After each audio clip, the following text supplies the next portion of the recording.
Welcome to 5 News Online. I'm Laura Simon. It is a big day for Arkansas fans. Today in Omaha is the decisive Game 7 between Arkansas and Ole Miss. The winner heads to the College World Series. There are so many fans, as you can imagine, who traveled to be with the team, and those, of course, who are going to be watching for home, and they're ready for another win tonight.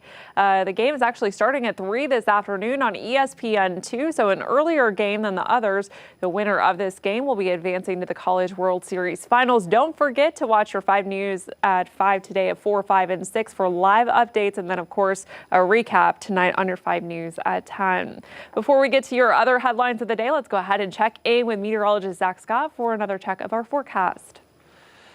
Yeah, Laura, we've got a chance for some showers here in our area. We did see a couple of thunderstorms bubble up late yesterday. That's your Wednesday. For your Thursday, we're talking about a few more scattered showers around the area as a frontal boundary is kind of pushed in, and that's helping aid in the shower potential today. All right, overall best shot for a shower on Thursday afternoon and even into the early evening hours going to be north of I-40.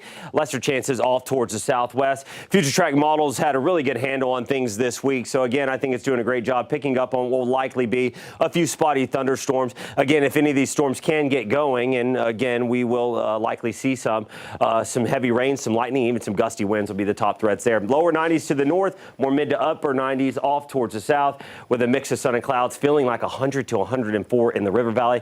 And then we'll have a clear, quiet night with some muggy 70s going into Friday morning. Laura? Zach, appreciate that. The House Select Committee investigating last year's January 6th insurrection at the U.S. Capitol is set to hold its 5th public hearing today. The panel is expected to focus on former President Trump's pressure campaign to enlist the Justice Department in his efforts to overturn the 2020 election.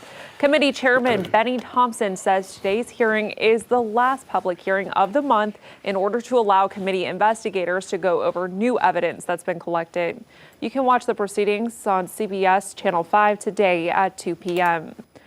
We are following a tragic story out of central Arkansas. A Perry County detention officer is dead after a shooting inside the county jail.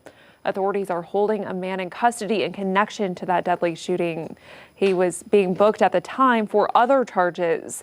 The name of the corrections officer who died is not being released until his family is notified. Arkansas State Police, meantime, are investigating. The jail is located about an hour northwest of Little Rock. Thank you so much for joining us here on 5newsonline.com. I'm Laura Simon. You can catch up with us again tomorrow for more news and weather where you live. We hope you have a wonderful day.